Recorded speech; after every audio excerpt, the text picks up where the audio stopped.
business with a servant's heart. Welcome to the podcast. Inspiration, motivation takes. Listen to the pod. Welcome, everyone, to Doing Business with a Servant's Heart podcast. I'm your host, Steve Ramona. I'm so thrilled to have you join us today because I've got a great guest that you're going to love. Now, we've dedicated this podcast to exploring the idea of doing business in life with a purpose of servant's heart, how you can serve. We're going to talk about fintech today and what that can do to help you grow your business with a servant's heart. And our guests are going to come in and inspire you, motivate you, and educate you to impact your world.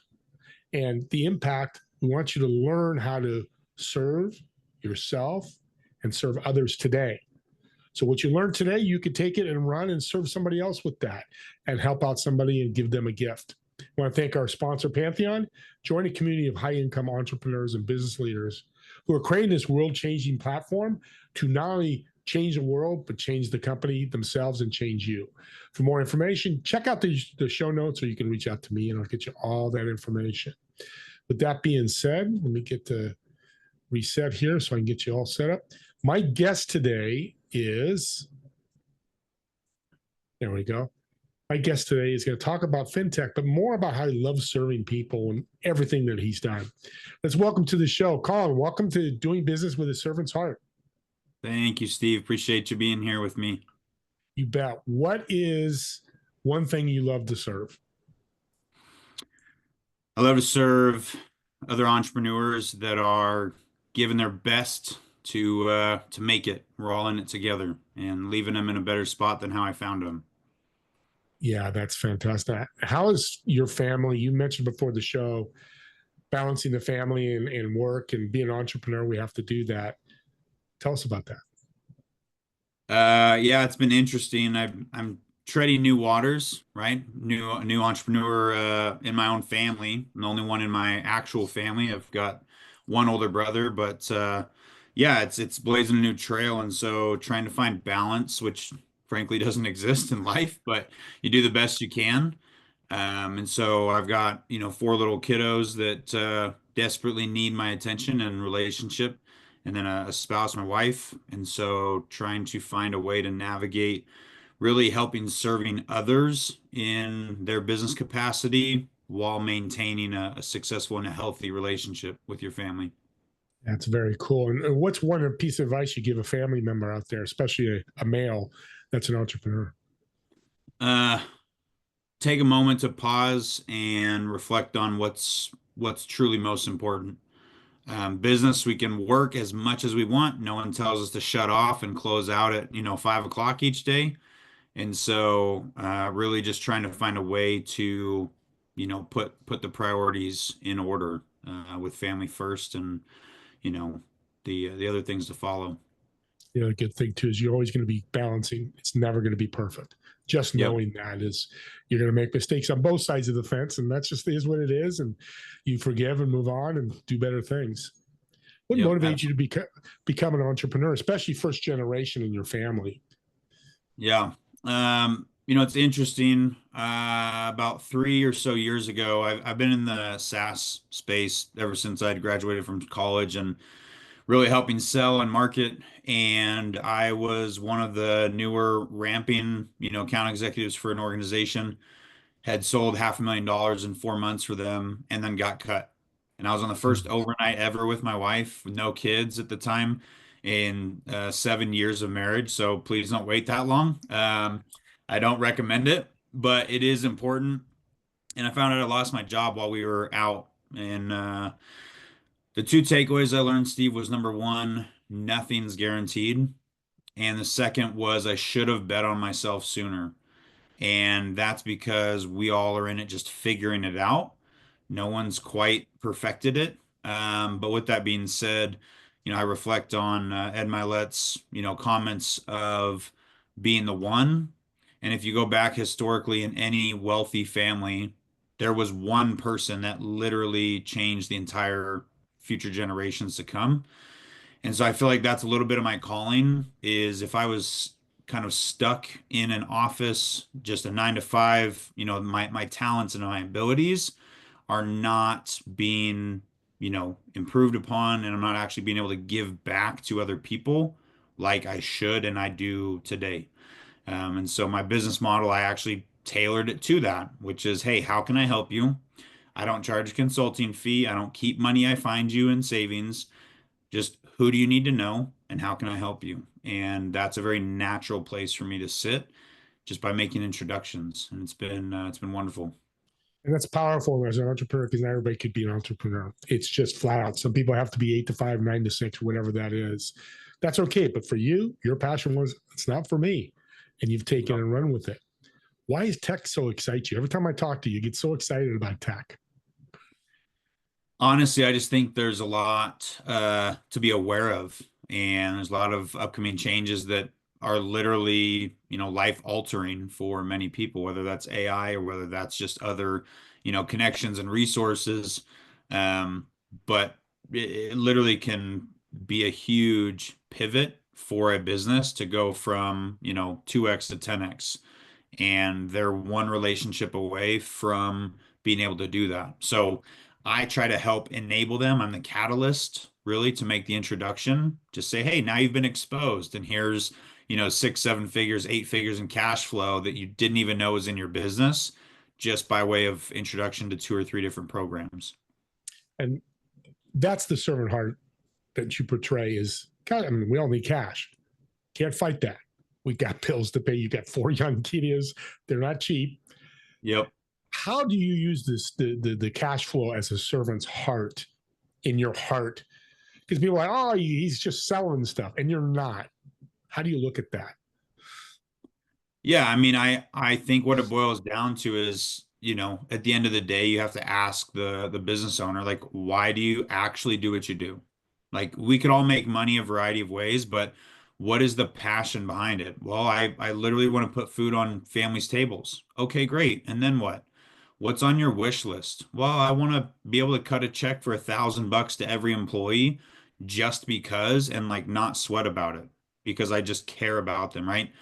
And so when you really get to boil down to the core beliefs behind an entrepreneur, you really start to understand, okay, great. So how do we get there? Is cash one of those things that would enable or be the catalyst to helping you achieve that faster or at all, right?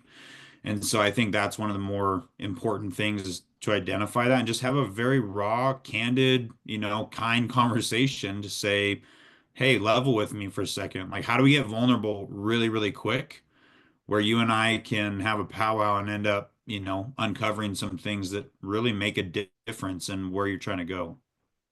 I want to work for that company because I want to thank you for the $1,000. So we'll find that company that does Yeah. that. And Yep. there are big companies out there that I know of that have done that across Yeah. their 3,500, 10,000 employees. Here's a raise. Yep. One of the greatest companies that I've ever seen. And part of it's because they do that. You mentioned, I didn't write all the notes down. Oh, yeah, I did. So you can guarantee a cut of in the merchant processing, which is part of what you do. You can Yep. cut 50% of their merchant processing up to 100% savings. How do you go about doing that and guaranteeing it? Yeah. Yeah. So it's interesting, right? I mean, most people understand it's a race to the bottom. Um, for us, we being the largest broker in the country, we can rewrite anybody's rates. So, for example, people that are tied into QuickBooks or, any of these other processors, we partner with over 200 processors, banks, and gateways. And that enables us to say, hey, we're going to rewrite this rate. This processor either gets zero or they get a lower rate. Well, they're going to, of course, take a lower rate. And so we're advocating on behalf of the business to walk in and just say, hey, we're going to rewrite your rates. Oftentimes they don't have to switch, softwares. We integrate with so many platforms, and I'm sure there's some proprietary tech out there we can't touch, but we can sure show you how much money you're leaving on the table or your existing relationship with the processor is overcharging you. So our minimum offer is just, let's take a look at a statement. Whatever your adjusted rate and fee is, we'll cut that in half, minimum. And people are just taken back because they've never seen someone be willing to do that up front. Second, if you want to go 100%, we actually make it so you never pay a merchant processing bill. And then those that are in the business of receiving tips, they actually pay fees on tips, even if they're on a cash discount or dual pricing model. We actually reimburse our customers for any fees they pay on tips. So we literally keep the promise they won't ever pay a merchant processing bill again. So it just depends on the business owner and if they want to keep paying fees or if they want to, put them on customers through the program, we're here to serve them. So That's big because that's one of the big expenses in service companies is their merchant processing. Because every time they take money, a piece is taken out. That's huge. Now, is yep, this agnostic to industry from a business coach to a plumbing company? yep, yep. We can serve any industry. We've got coaches, marketing companies, landscapers, e-commerce. I mean, we're across the board, high risk, low risk. We can serve them all. What's the challenge or piece of advice more than a challenge that you would give somebody listening right now that has merchant processing that they should do right away before they call you? Yeah, I think it's pretty simple. I mean, we only ask for a single merchant statement from the last full month, how much they're doing a year, and what their average transaction size is. If they literally sent that to us, we can generate a proposal and just show them cash. Typically, I personally guarantee five figures within the business, but usually we're seeing six or seven figures in savings per Yeah. year through either of those programs. And so be humble enough to know, even though you think you negotiated the best rate, you're literally one relationship away from uncovering that in your own business. And so just being okay to say, sure, yeah, let's take a look. There's literally no harm or foul. And again, I don't charge you. I don't keep money that I find you. And so I get to help you fulfill that passion that lies in why you actually got into the business that you really wanted to. And that's to help other people. Well, I tell you what, I'll take five figures savings. I'm sure people are listening. I want to speak for your audience, but I'm sure you would too. If it got to Yep. 6 or 7, cherry on the cake, basically. It's all good because it goes right back into your employees. What's one of the challenges that you've had in your life that really has helped you be where you are today? Hmm. I would say I will forever be grateful that I lost my job unexpectedly because I would not be on the show with you. I would not have been in rooms with people that I just feel so lucky to have rubbed shoulders with and been around. The amount of relationships I've built, it's hindsight, right? It's 2020, everyone says that, but really just learning no, there's a bigger piece and role that you're supposed to play in these individuals' lives, and you gotta go through the suck, like you gotta embrace it. And I wouldn't have it any other way. Even though times have been hard, um, it doesn't matter because I'm fulfilling the role and my responsibility to serve other people and my time's coming, right? Like I'm just throwing a couple drops in the karma bucket, and like when that dumps, I get to go bless other people's lives, and that's what excites me the most. Because I'm not, Steve, to be honest, I'm not a huge like things person. Sure, I've got a couple shoes in the collection, but my ultimate why is to say, hey, I see a family that could use a car. Theirs is broken down. I could go get a ten or $15,000 car, drop it at their house, and say, I simply see you. You owe me nothing. Have a good day. And like never have to question looking at my bank account. Like those are the things in my life that I want to be able to do, but also enable others to do. And what I mean by that is simply saying, anybody that has relationships, I want to pay referral fees what that relationship is truly worth and change the culture around, hey, Steve, here's a $50 gift card when I made 10 grand off of that. No. Is there a world where we could sit down at the dinner table, put food in the middle of it, and I don't cut you a slice of pie? I let you eat as much as you want because I think there's enough where we can all win together. And so I want to be able to create generational wealth for my own family, but I want to teach people, hey, you made an introduction to me. I think you deserve to receive the majority of what I can make on that because it never would have happened if it wasn't for you. And people just continue to nod their head and they're like, dang, like that's so true. Cause I get offended. People say that all the time. They get offended when they're just kicked a 5 or 10% referral fee when in reality it's like, okay, it's not true capitalism, but it's a belief that I think is something we can implement, and you start to attract the right people who see and understand and actually value that just as much as you do. Well, that's a powerful message, and attracting the right people is what happens when you do that.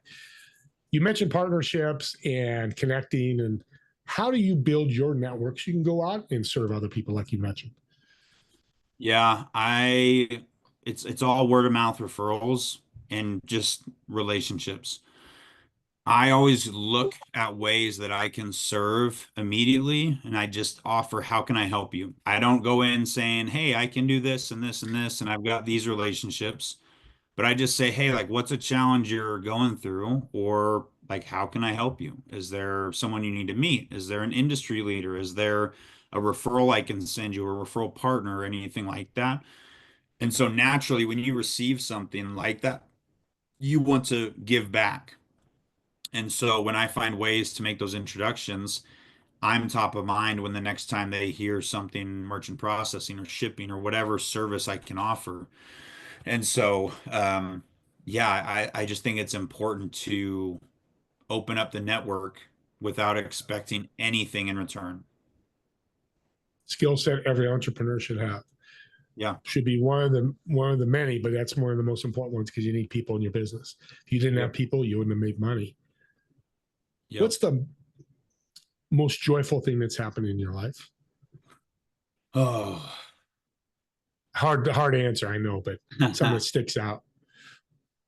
I just feel beyond grateful that I have a spouse who is along for the ride no matter what I freaking do.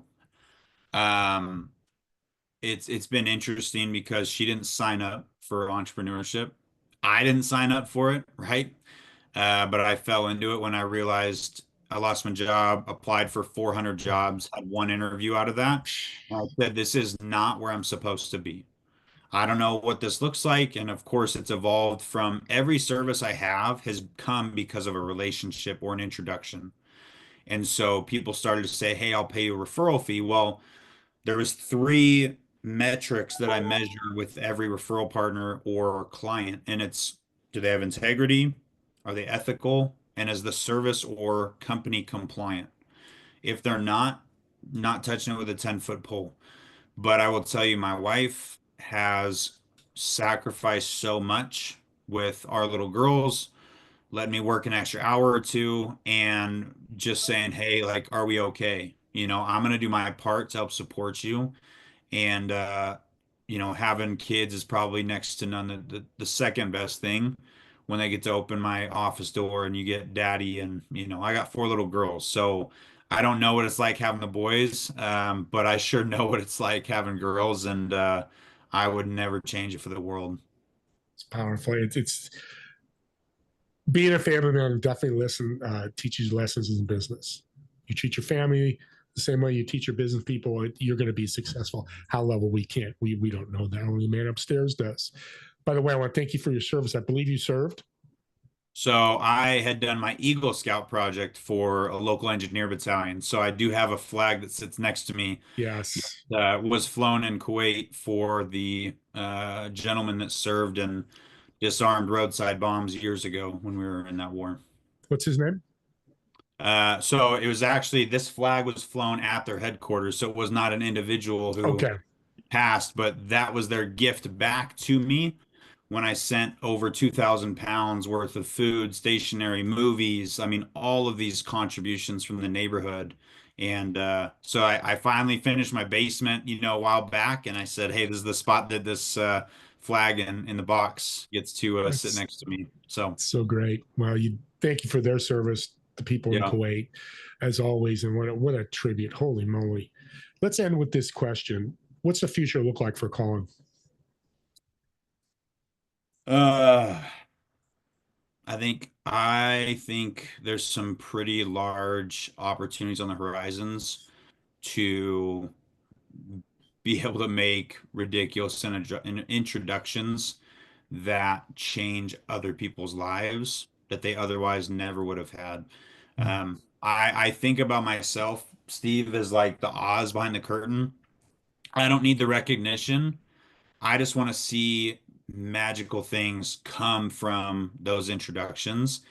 And, at the end of the day, what matters most is like, how do I measure my impact?